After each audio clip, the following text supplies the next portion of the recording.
অর্থাৎ আমরা দেখতে পেয়েছিলাম যে শুভাশিস বাবু, এই আপনি যে বিষয়টা বললেন যে এই কিছুদিন আগেই যেখানে ইউনূস এবং বিএনপির একটা যোগ দেখা যাচ্ছিল, এবার বিএনপিও সেখানে এই নির্বাচন করানোর জন্য একটা চাপ দিচ্ছে। অর্থাৎ কোনোভাবে গিয়ে এই ইউনূস যেহেতু চাপে পড়ে যাচ্ছেন, তাই জন্যই আরো নতুন একটা রাস্তা খোঁজার চেষ্টা করছেন এইভাবে। অ্যাবসলিউটলি অ্যাবসলিউটলি, দেখুন যেমন চাষিরা চাষ করবে, ফুটবলাররা ফুটবল খেলবে, তেমনি তো একটা রাজনৈতিক ব্যক্তিত্ব চাইবে রাজনীতিও, সে তো চাইবে পলিটিক্যাল সলিউশন। এটা তো স্বাভাবিক ব্যাপার। বিএনপি তো আর টেররিস্ট অর্গানাইজেশন হিসেবে কাজ করতে পারবে না। বিএনপি তো একটা নন রেকগনাইজড অর্গানাইজেশন না। তারা বাংলাদেশের সরকার দীর্ঘদিন চালিয়েছে। বাংলাদেশের রাজনীতির টপ দুটো নাম হচ্ছে বিএনপি, আওয়ামী।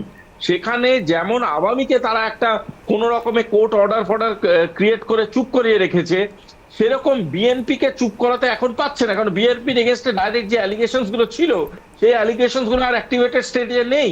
সুতরাং বিএনপি পলিটিক্যালি ইন্টারভিন করবে, এটা স্বাভাবিক। ন্যাশনাল পার্টিও মারাত্মক রকম ভাবে পলিটিক্যাল ইন্টারভিন করছে। নতুন যে দলটা হয়েছে তারাও, যুব দলটা, তারাও ইন্টারভিন করছে।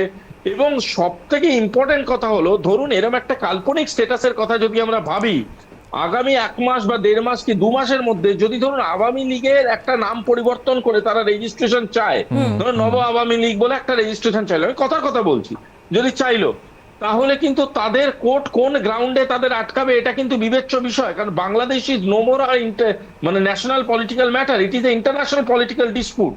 এবং সেখানে যদি এই নব পলিটিক্যাল পার্টিটা আসে, সেখানে আওয়ামী লিডাররা জড়ো হয়, তাহলে কিন্তু আবার একটা ভোট ব্যাংকের স্প্লিটের ঘটনা আমরা দেখতে পাচ্ছি। সুতরাং এনি হাউ সেখানে একটা পলিটিক্যাল কাপলিং এন্ড ডিকাপলিং এর একটা ঘটনা চলছে, এবং সেটা ইউনেস এবং তার পিছনে যে জামাতরা খেলছে এবং তার পিছনে যে ইন্টারন্যাশনাল অর্ডার গুলো খেলছে, তারা কিন্তু কোথাও গিয়ে সেখানে একটা প্রচন্ড ডিসপুটের গন্ধ পাচ্ছে, এবং তারা বুঝতে পারছে তাদের চেয়ার কিন্তু যে কোনো মুহূর্তে হড়কে যেতে পারে। এবং সেই ভয়টার থেকেই তারা আরো আনস্টেবল কন্ডিশনকে জেনারেট করার চেষ্টা করছে, তারা আরো ডিসপুট জেনারেট করার চেষ্টা করছে, আরো বিভিন্ন ভাবে চাইছে। কারণ সুভাষিস বাবু, আপনি যা বলছেন, অর্থাৎ যেন তেন প্রকারেনও এখন বাংলাদেশের মানুষের সামনে এবং অন্যান্য রাজনৈতিক দলগুলির সামনে যে কোনো কিছু একটা ইস্যুকে ললিপপ করে তোলাই বোধহয় মোহাম্মদ ইউনূসের এই মুহূর্তে একটা অন্যতম গুরুত্বপূর্ণ লক্ষ্য।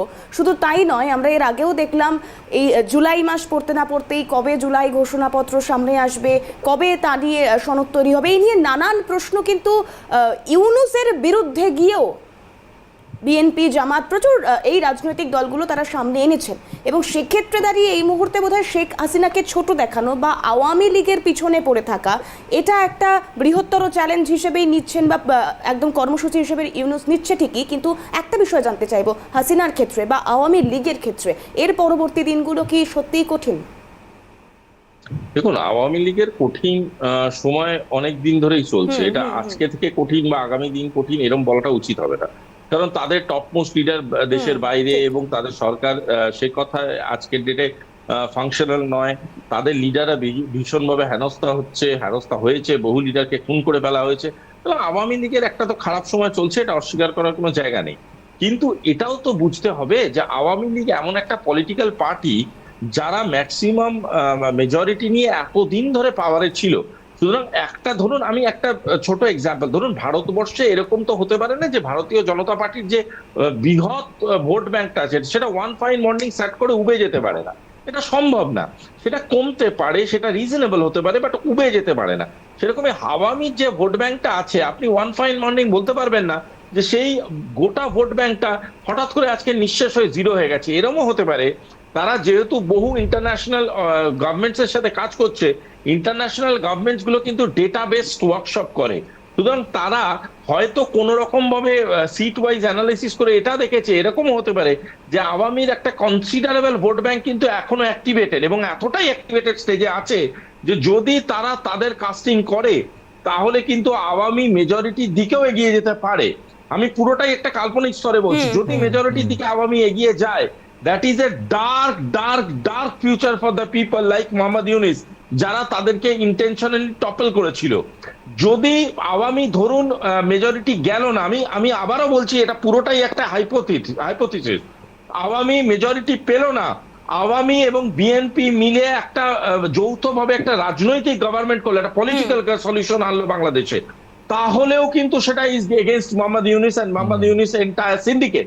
সুতরাং any kind of political solution that is coming up in Bangladesh, সেটা কিন্তু মোহাম্মদ ইউনূসের পক্ষে হজম করে নেওয়া এই মুহূর্তে ভয়ঙ্কর।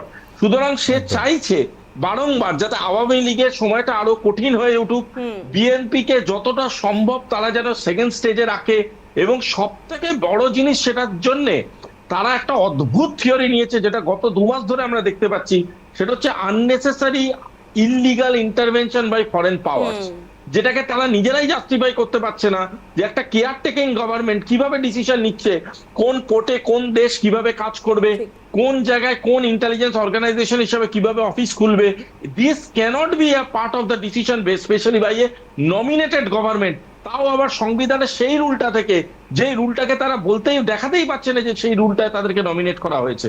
সুতরাং এটা একটা মানে এমন সিনারিও, আমি যেচে তারা ঢুকে পড়ে লুটপাট চালিয়েছে, সেই চালানোটাকে এখন পলিটিসাইজ করতে পারছে না।